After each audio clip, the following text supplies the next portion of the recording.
Today's video is about Wednesday Addams Season 2, Part 1. We start with Wednesday Addams. A serial killer has locked her in a basement and wants to kill her. Wednesday is brave. She begins to tell how she reached here. The story goes back 6 weeks. Wednesday learns to control her powers from Goody Addams' book. Her life goal: find and defeat a famous serial killer who targets little girls. At one crime scene, the killer drops a kidnapped girl's toy. Wednesday's friend Thing, the living hand, grabs it. Wednesday uses the toy to see visions and finds the killer's location. At the airport, officers stop Wednesday and confiscate her weapons and even try to keep Thing.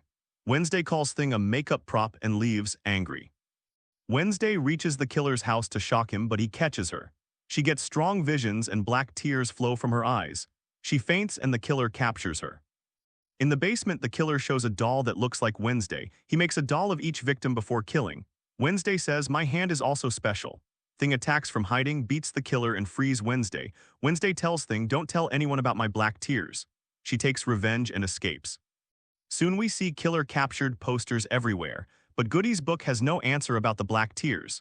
Wednesday's mother Morticia says it's time to go back to Nevermore School. They leave. Wednesday's brother Pugsley has learned an electric shock power. He plays with it and causes small accidents on the road. In a forest, a private detective takes secret photos of two men. Suddenly, a swarm of crows attacks his car and kills him. The Addams family returns to Nevermore. Wednesday likes the dark vibe. Morticia tells her, "Take care of Pugsley." Wednesday says, "I always do," and we see funny flashbacks of her protecting him in odd ways. Wednesday meets a fangirl group. The red-haired girl is her biggest fan. Remember her. A siren girl shoos the fans away but praises Wednesday for saving the school last time. The new principal invites Wednesday to a special party. She refuses and goes to her room. Roommate Enid, a werewolf, is back with her friends. She says she likes a boy she met at a party. They exchange gifts. Wednesday plans a sequel to her dark book and lets Enid read it. Enid's class shows up. She sends Wednesday away. Enid hints she now likes a different werewolf. Wednesday and Enid find a photo where someone is watching Wednesday. Wednesday touches it, uses her power, and sees a stalker has followed her since she returned. Black tears appear again. Morticia and Gomez check Pugsley's room. His friend says he used to control flies, now he can control other animals. Pugsley says, "I only like to eat animals," jokingly. The principal asks Morticia to be head of the gala committee. A rich boy's mother used to do it, but she quit, and the rich boy didn't return to school this year. The principal also gives the Addams a house near the school. Morticia likes it, Wednesday does not. Morticia says she once handled a girl with powers like Wednesday, her sister. Wednesday gets angry and leaves. Morticia senses Wednesday is hiding something and wants to protect her. In the forest, police find the dead detective. The new sheriff learns crows killed him. Wednesday sees a man running and catches him. It's Kelvin, also a detective. He says the dead man was his friend. They were working to help outcast kids with powers. Kelvin's son is Tyler, the Hyde, now in prison. Kelvin warns Wednesday, "Beware the one-eyed raven." She looks up and sees it. At night, a student tells a campfire story. Long ago, a thin boy made a machine heart, then big machines, then blew up in a tower over the skull tree. People still hear faint heartbeats under that tree. Who's brave enough to go? The principal asks the siren to help with the gala. When she refuses, he threatens to expel scholarship kids unless she uses her power for him. She feels he wants to exploit her power. Thing and Enid think fame has made Wednesday ignore them. Enid builds Thing a cozy room.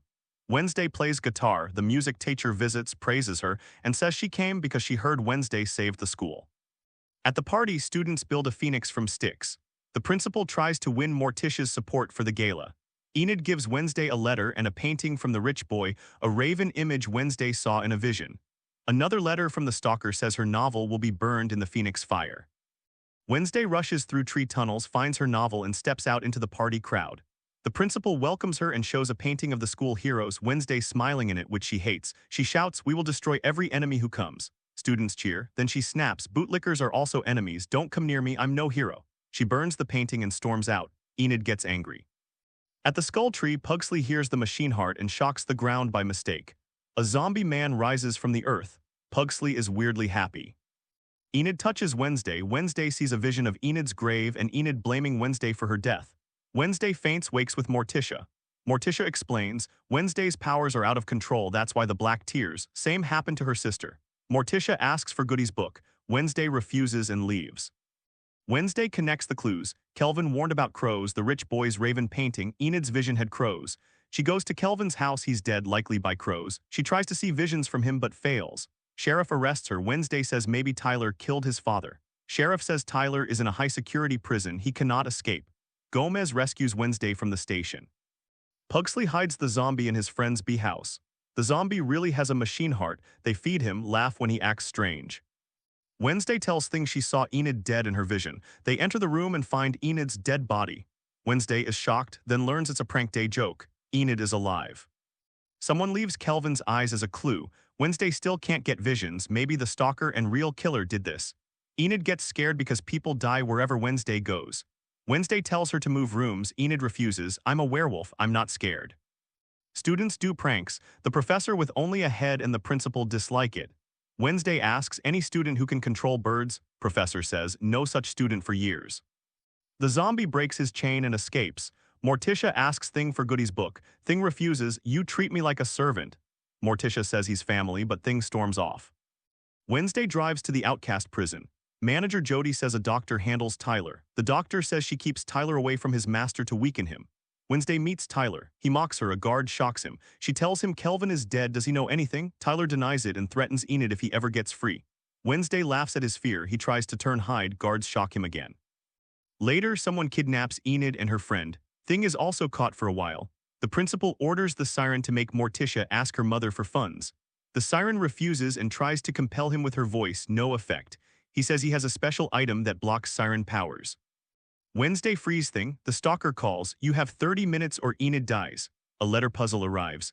Wednesday solves the clue, plays music, a secret path opens. She rides a lift to a black tower. Above Enid and her friend are swords and knives ready to fall. Wednesday reads the puzzle near the machine. Which book is missing? She realizes it's an invisible book, writes its name, the machine stops, and Enid and her friend live. Wednesday frees Thing. The stalker appears. It is the red-haired fangirl, Wednesday's biggest fan with invisibility power. This was a crazy prank to impress Wednesday. Wednesday asks if she killed Kelvin. She says no, but gives Kelvin's phone and wants to help. The siren uses her power on Morticia to make her mother donate to the gala. It works, but the siren hates doing it. Goody's book goes missing. Thing says Morticia took it. On the road, the zombie kills the driving teacher. The Addams family treats Thing kindly, but Morticia worries for Wednesday. Morticia calls her mother for help. Wednesday sneaks into Morticia's room to steal the book. Morticia catches her. Wednesday shares the pattern, the one-eyed raven, crows, Kelvin, all linked. Morticia warns, visions can lie. Wednesday is overusing shortcuts from the book like her sister did. Wednesday storms out. School plans a camp.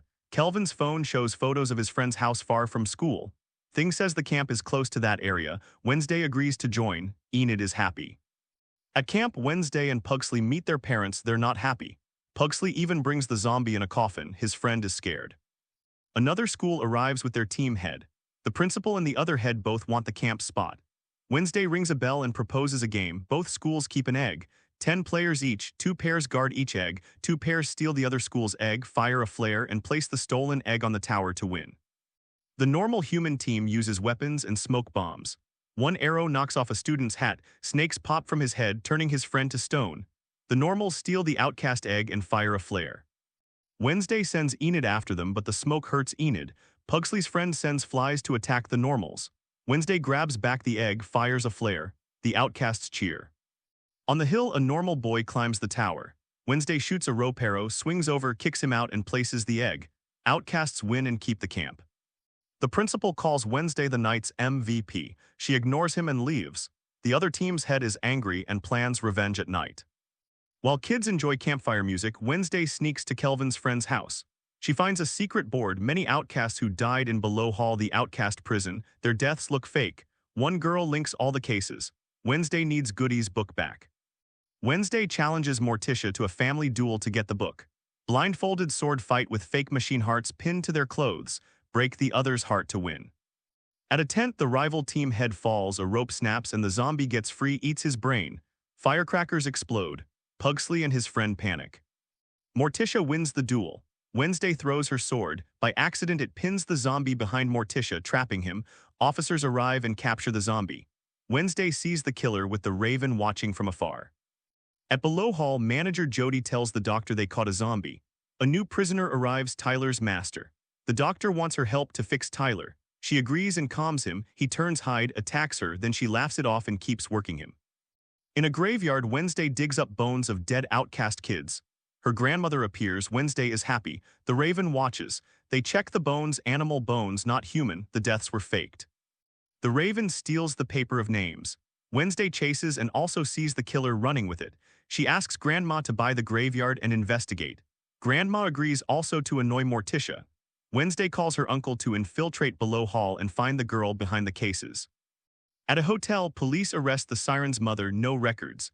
They also arrest Wednesday's uncle for wrecking a room and past theft. Wednesday asks Morticia about her sister, Wednesday's aunt. Morticia says years ago her sister overused powers, had black tears, and was sent to below hall. Grandma arrives and gifts the graveyard to Wednesday.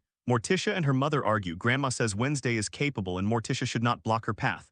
Grandma will donate to the school only if Morticia returns Goody's book. Morticia burns the book instead. Grandma leaves angry. The killer spies on Wednesday at school. Wednesday's fan ally says an old man might be linked. Enid fights with Wednesday. You ignore me and spend time with your new friend. Suddenly, crows attack the campus. Principal uses fire magic to scatter them. A crow grabs Thing. Principal fires a fireball. They split and Enid saves Thing from a fall. Wednesday sees the killer and chases her in secret tunnels, but she vanishes. Police question the siren's mother. The siren arrives and compels officers to drop the case and release her mother. Morticia warns Wednesday, the crow attacks are getting worse. If you don't stop, you will destroy everything. Thing visits Wednesday's uncle in jail and tells him about the old man who might know the girl's identity. Guards take the uncle to the old prisoner, a confused normie teacher with a parrot. The uncle zaps him to talk. Wednesday asks the professor again about anyone who controls birds. He says the old man is a normie, but his daughter was an outcast, name unknown. The old man tricks the uncle and leads him to a secret room, maybe where the girl is kept. Tyler's master begs the doctor to trust her. She warns, Wednesday's uncle is here, he'll cause trouble. The doctor has the uncle beaten and locked in a secret room with the zombie. Thing sees this and tells Wednesday. At night, Wednesday, her ally, and Enid drive to below hall. Security stops cars. Wednesday's ally triggers an office explosion as a distraction. They sneak in. The music teacher plays for inmates to keep them calm.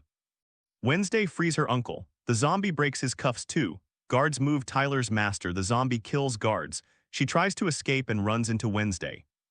Alarms ring. The doctor evacuates prisoners and brings the old man to the office. Wednesday and her uncle open a storeroom empty but find a secret passage. It leads to a project, not a person, a hidden program doing experiments on outcasts. They keep outcasts, torture them, fake their deaths, and hide them below. Wednesday finds a scared girl in a cell. Then the killer comes with the raven. The killer removes her mask. It's Jody, the prison manager, the old man's daughter. Her father was a normie teacher at Nevermore who wanted powers. He studied outcasts to steal powers but grew too old, so he gave powers to Jody. She can control birds. She also knows the school's secret tunnels. She and her father hunted their own students. The uncle blasts Jody with a huge electric shock. The lights go out. Prisoners start escaping. The scared girl tries to grab Jody, but Jody runs. Wednesday leads the girl out. Officers shoot at the zombie, no use. Tyler's master runs to Tyler and frees him. He says, because of you I was stuck here, you are not my master. She says, our real enemy is Wednesday, she's here. Tyler says, I'll handle her, but first you. He chases her. Tyler turns Hyde, now bigger and stronger than before, and kills his master. The uncle frees others too. The zombie kills the doctor, tells the old man he feels stronger after eating many bodies, then kills the old man. Hyde appears before Wednesday. She pushes the rescued girl to run. Hyde stands very close to Wednesday. She does not fear him. Suddenly, Wednesday's ally flies in injured and falls. Officers rush in. Hyde kills some and escapes into the forest. Thing finds Wednesday hurt but alive. She is strong and smart. She will recover. If you want any movie or series explained next, comment below. Don't forget to like, subscribe, and turn on the bell so you never miss our videos.